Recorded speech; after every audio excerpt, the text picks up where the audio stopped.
안녕하세요, 핑플릭스입니다. 베스트셀러 프레임의 저자로 유명한 최인철 교수님의 행복 강의를 좀 듣게 됐는데요. 조근조근 말씀하셨지만 그 메시지와 울림이 진짜 강력하시더라고요. 제가 인상 깊게 들었던 부분 세 가지를 좀 정리해서 공유 드릴게요. 자, 첫 번째는 연구 결과에 따르면 이 젊은 사람들보다 오히려 이 나이가 든 사람들이 더 행복하다고 해요. 그러니까 이 강의를 듣는 실제 청중은 이제 고등학생들이었어요. 그러니까 지금 너네가 안 행복하더라도 나중에 너네도 나이 들면은 행복해진다는 말에 좀 웃음이 나오기도 했어요. 근데 좀 이상하죠? 왜 나이가 들수록 더 행복해지는 걸까요? 저는 나이가 젊을수록, 그러니까 청춘, 그리고 젊을수록 행복할 줄 알았는데 이게 우리나라뿐 아니고요. 다른 국가들도 다 나이가 들수록 행복하다는 결과가 나온다고 해요.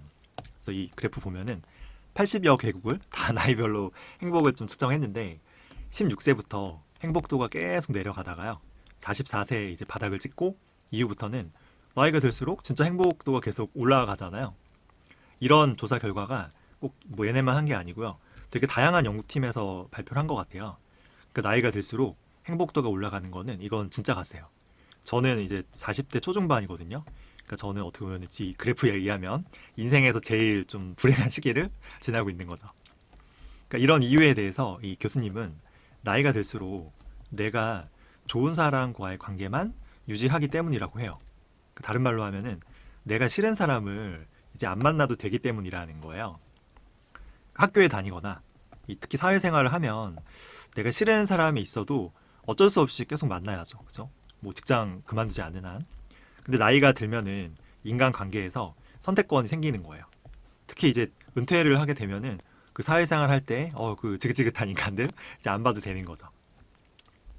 근데 이거는 꼭 사회생활뿐 아니고 친구나 지인도 똑같아요. 이게 어릴 때는 아무 생각 없이 이렇게 즐겁게 같이 놀았는데 나이가 들수록 만나면 이게 좀 스트레스로 다가오는 사람들이 있어요. 결국은 뜸하게 되고 이제 인연이 그냥 끊어지는 일도 생기기도 하죠. 그러니까 내가 그냥 싫은 사람을 안 만나고 좋은 사람만 만나는 게 이 행복도에 이렇게 큰 영향을 끼친다는 게 좀 신기하기도 하죠. 그러니까 행복에는 이 사람들과의 관계가 정말 중요한 거예요. 근데 저는 이 교수님의 설명도 좋았긴 한데 이 설명 이전에 한 청중이 그냥 얘기한 게 있어요. 이분인데 노인은 그냥 죽음으로 가는 일만 남았다. 그래서 좀 마음이 편하고 좀 부담이 없지 않냐는 말인데요. 이 청중이 다 무서웠어요. 근데 이 말이 맞기도 해요. 그러니까 저도 마흔이 넘으니까 진짜 많이 느껴지는 게요. 이제 우리 남자는 특히 평균 수명이 짧잖아요. 82세인데 이제 건강 수명은 더 짧죠. 그러니까 저도 이제 40대 중반이 돼가니까 지금까지 살아온 날보다 이제 남은 날이 더 적게 남은 거예요. 그러니까 제가 20대, 30대까지는 저는 영원히 살 줄 알았어요. 구글이 기술로 500살 살기 해서 저는 진짜 영원히 살 줄 알았는데 그래서 이제 돈이나 권력이나 저도 이제 회사 다닐 때는 승진, 명예 이런 거를 얻기 위해서 성공하기 위해서 진짜 스스로를 갈아 넣었죠. 근데 어차피 인생은 공술의 공수거예요. 그죠? 죽을 때는 다 놓고 가야 되잖아, 이런 거. 그러다 보니까 저도 나이가 들수록 조금 욕심도 버리고 힘을 빼고 기대치를 좀 낮추다 보니까 되려 좀 마음이 편해지는 게 있어요. 제가 터키 여행에서 한 아주머니가 이런 말 하는 거예요. 이 나이가 되면 뻔뻔해진다. 내가 갈 날도 얼마 안 남았는데 그러니까 언제 죽는지 모른다는 거죠. 막 남 눈치 보고 뭐 좀 창피하다고 내가 하고 싶은 걸 못하면 죽을 때 억울하다는 거예요. 자기는 그분이 60대 초중반이었는데 하고 싶은 거 있으면 다 하고 산다는 거예요. 약간 비슷한 맥락이기도 하죠. 저는 또 투자도 기존에 저는 성장주 100% 투자였거든요.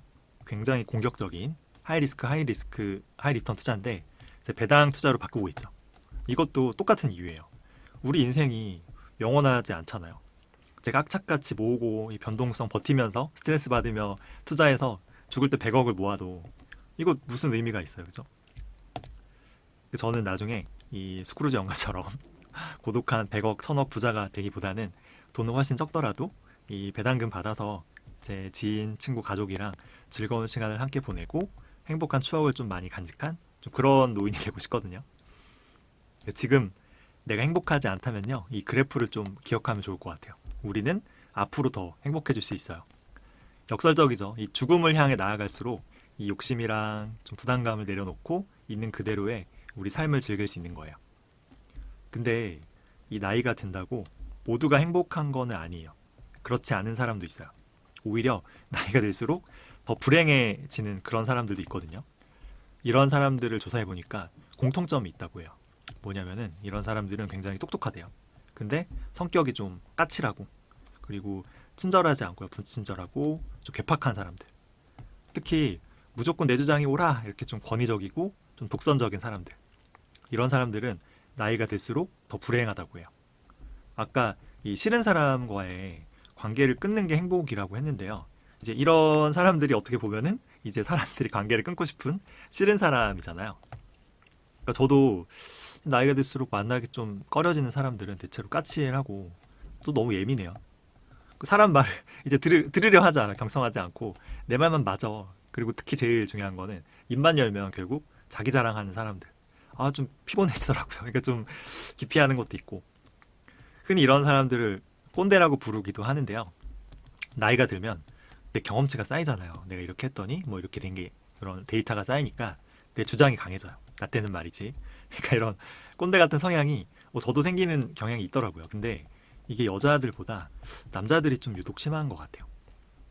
그러니까 친구도 많고 행복한 할머니는 조금 상상이 되는데 행복한 할아버지는 잘 상상이 안 돼요. 물론 뭐 저의 고정관념일 수도 있는데, 제가 낮 시간에 이제 요새 한량이니까 카페에 자주 가면은 이제 할머니 어르신들이 많아요. 그러면은 이제 할머니들이랑 할아버지들의 대화를 좀 엿들어 보면요, 이게 내용이 다 틀려요. 그러니까 할머니들은 주로 나 뭐 어제 이거 했어, 뭐 지난주에 저거 했어, 이런 최근에 경험에 대해서 많이 얘기하시고, 그러면 상대편 할머니가 어머 뭐 그랬어, 뭐 좋았겠다 라면서 공감을 좀 많이 해주시더라고요. 근데 이 할아버지들은 대화를 가만히 들어보면은 야, 왕년에 나 진짜 잘 나갔어. 한때 한때 나 잘 나가고 대단한 사람이었어. 그러니까 좀 옛날에 잘 나갔다는 자랑, 자기 자랑밖에 없어요. 아니면 뭐 정치 얘기하면 싸우는 거랑. 그러니까 이게 남자들일수록 더 조심해야 돼요. 나이 들수록 이 행복한 삶은 결국 이 좋은 사람들과의 관계가 필수인데요. 이 좋은 사람들과 관계를 맺기 이전에 내가 내가 먼저 그런 좋은 사람이 돼야 되거든요. 그래서 막 너무 남한테 까칠하게 굴고 불친절하고 괴팍하고 또 내 주장이 무조건 옳아 이렇게 하지 말고 남에게 늘 친절하고요. 따뜻한 마음을 가지고 늘 공감 잘해줘야 합니다. 인정하고 먼저 남을 좀 배려할 줄 알고 또 잘못한 게 있다고 해도 좀 관용, 이런 자세가 필요한 것 같아요. 물론 저도 이렇게 완벽히 살고 있지는 않죠. 그러니까 스스로를 좀 돌아보는 좀 시간도 가졌던 것 같아요. 자, 마지막으로 행복한 삶을 위해서는 목표가 있어야 된다고 해요. 아까 왜 나이가 들수록 욕심과 이제 부담을 내려놓으면서 좀 행복해진다고 했는데, 그렇다고 아무런 목표도 없이 무의도식하는 삶은 오히려 더 불행하고 허무하다고 해요. 이 좋은 비유가 있었는데, 휴일이에요. 모처럼 쉬는 날인데 약속도 없고요. 내가 별 하고 싶은 것도 없고 그냥 낮잠이나 자자. 자고 일어났더니 휴일 하루가 다 간 거예요. 그 늦은 오후에 약간 그 불쾌한 느낌 있잖아요. 하루가 너무 허무하게 갔다는 그런 거죠 이게. 그러니까 경제적 자유를 이루신 분들이 저한테 하는 얘기가, 내가 그렇게 경제적 자유를 원했는데 막상 자유를 얻고 이제 일을 그만두고 목표도 없이 집에서 빈둥거리다 보니까 너무 자괴감이 들고 행복하지 않다는 거예요. 그 제가 파이어족 그 모임도 한번 간 적이 있는데, 그때 저 빼고는 다 자유를 이룬 분들이었어요. 근데 그날 주식이나 뭐 투자 이야기는 하나도 안 나왔어요. 이제 대화의 모든 포커스는 이 남아도는 시간을 어떻게 하면 좀 재밌고 가치 있게 보낼 것인가. 파이어족도 뭐 직장에는 말할 것도 없죠. 이 삶에 목표가 있어야 되는데요. 중요한 거는 이거를 목표를 성공하느냐 마느냐를 떠나서 그 과정에서 나의 노력, 거기서 즐거움을 찾아야 되는 거예요. 그러니까 목표를 가지고 적극적으로 내 관심 있는 일을 할 때는 행복한데, 그런 목표 없이 방황하게 되면은 행복이 낮아지는 거죠. 그러니까 제가 이 서울시 프리랜서 일을 하는데, 이게 겨울에 한 3개월 정도 이게 공백 기간이 있어요. 제가 재작년이죠. 2023년 초에는 그 쉬는 기간 동안에 제가 책을 썼어요. 책을 한 권 썼고, 작년이죠. 2024년에는 그냥 특별한 목표 없이 빈둥거렸죠. 돌아보면은 그냥 빈둥거렸을 때가 조금 더 우월했던 것 같기도 해요. 물론 제가 책을 썼을 때 이 책이 뭐 경제적으로 많은 도움이 되진 않았죠. 제가 그 노력 대비로 하면은 진짜 이건 최저시급도 안 나오는 말도 안 되는 건데, 당시 이 책을 쓰느라 집중했던 그 시간들이 그래도 기억도 많이 나고 뭐 의미가 있었던 것 같아요. 그 제 책인데요. 책을 쓰겠다는 목표가 있었고요. 뭐 과정에서 재미도 있었고 그 집중하고 진짜 몰입했거든요. 하루가 딱 끝났을 때 열심히 살았다는 좀 충실감도 느꼈어요. 그러니까 책의 성공 여부와 상관없이 뭐 과정을 즐겼으면 그러면 그걸로 의미가 있는 거죠. 생각해보면 2023년에 제가 책을 썼던 거는 그때 주식시장이 진짜 안 좋았어요. 그러니까 뭔가 내가 뭐라도 해야겠다는 좀 압박감이 있었어요. 근데 2024년은 주식시장이 되게 좋았거든요. 그러니까 좀 뭐 그냥 빈둥거리면 되겠다. 나태함이 좀 생겼죠.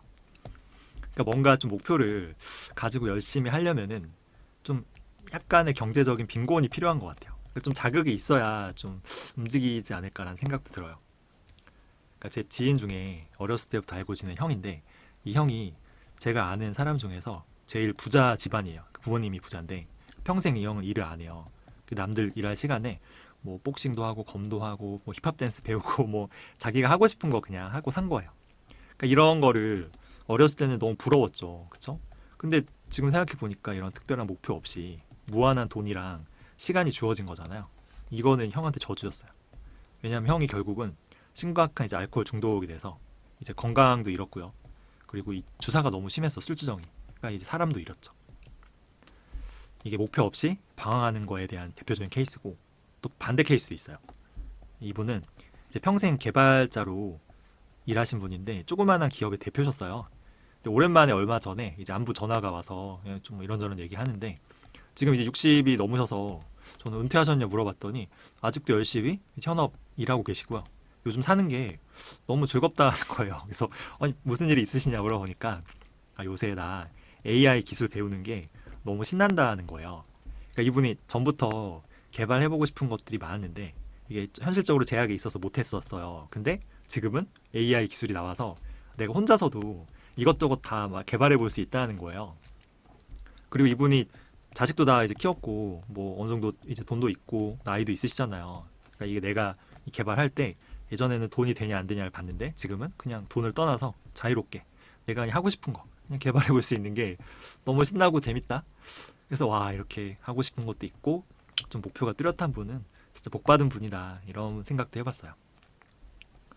뭐 저도 사실 목표가 뚜렷이 있진 않은데 그냥 이 좀 영상을 보고 좀 혼자 생각해 본 거는 성공 여부를 떠나서 그냥 과정에서 즐겁게 해야 되잖아요. 저는 이제 문학이나 철학이나 역사, 그러니까 투자 말고 이런 인문학 관련해서 책을 한번 써보고 싶다는 생각도 들고요. 이런 글들을 이제 블로그에도 써보고 이제 영상으로도 만들어보고 이런 좀 토론 모임을 좀 가져보고 싶다는 생각도 했어요. 그리고 뭐 조그만 텃밭을 가꿔서 이제 그 수확물을 지인들한테 나눠주는 것도 해보고 싶고 그리고 AI를 활용해서 저 원래 중학교 때 웹툰 그 만화가 꿈이었거든요. 웹툰 작가가 되거나 이제 가벼운 게임 만들기 제가 한때 또 게임 만들기에 심취한 적이 있습니다. 전공이 저는 가구거든요. 그래서 DIY 이제 원목 가구 만들어서 이제 지인들한테 주거나 판매하는 것도 있고 와이프랑 세계일주 떠나는 것도 있죠. 그리고 언젠가는 이 제주에서 이제 커뮤니티 형식의 이제 북카페 그런 거 차리는 뭐 그런 목표도 있죠. 그러니까 이거를 좀 생각하는 것만으로도 조금 좀 설레이고 좀 행복해지는 느낌이 있었어요. 그래서 이 영상 보시는 분들도 꼭 성공 여부와 상관없이 내가 그 과정을 즐길 수 있을 그런 목표들을 생각해 보시면 좋을 것 같아요. 자, 세 줄 요약. 우리 생각과 달리 나이가 들수록 오히려 우리는 더 행복해집니다. 왜냐?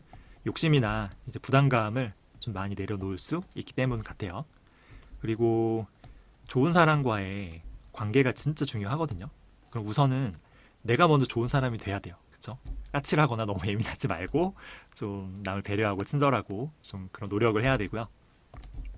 삶에 목표가 있어야 돼요.